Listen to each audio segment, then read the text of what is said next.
உங்கள் voter ID election commission தயார் செய்த லேட்டஸ்ட் லிஸ்டில் இருந்து நீக்கப்பட்டுள்ளது. மீண்டும் அப்ளை செய்ய கீழே இருக்கும் லிங்கை அழுத்தவும்.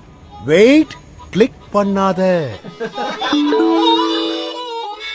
உங்கள் ஓட்டர் ஐடி லேட்டஸ்ட் லிஸ்டில் இருக்கிறதா என்று செக் செய்ய கீழே இருக்கும் லிங்கை கிளிக் பண்ணவும். வெயிட், கிளிக் பண்ணாத. மெசேஜ் வந்திருக்கு. உங்கள் ஓட்டர் ஐடியின் விவரங்களை எலெக்ஷன் கமிஷன் தயார் செய்த லேட்டஸ்ட் லிஸ்டில் சரியாக இருக்கிறதா என்று பார்க்க கீழே இருக்கும் லிங்கை அழுத்தவும். கிளிக் பண்ணாத.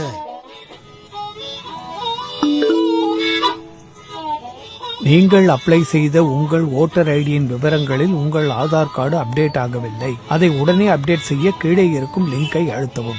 வெயிட், கிளிக் பண்ணாத. உங்க வாக்காளர் அடையாள அட்டை, ஓட்டர் ஐடி சம்பந்தமா எந்த ஒரு லிங்க் வந்தாலும் கிளிக் பண்ணாதீங்க. ஏன்னா எலெக்ஷன் கமிஷன் வாக்காளருக்கு எந்த ஒரு லிங்கையும் தனிப்பட்ட முறையில் அனுப்பாது. இணையதள திருடர்கள் உங்கள் மொபைலில் உள்ள வங்கி கணக்கு, இதர பாஸ்வேர்ட் மற்றும் உங்களை பற்றிய விவரங்களை இந்த லிங்க் மூலம் திருடக்கூடும். எச்சரிக்கையாக இருங்கள். மேலும் உங்கள் ஓட்டர் ஐடி சம்பந்தமான தகவல்களுக்கு www.election.en.gov.in என்ற இணையதளத்தில் சரிபார்த்துக் கொள்ளலாம். இது தொடர்பான புகாருக்கு www.cybercrime.gov.in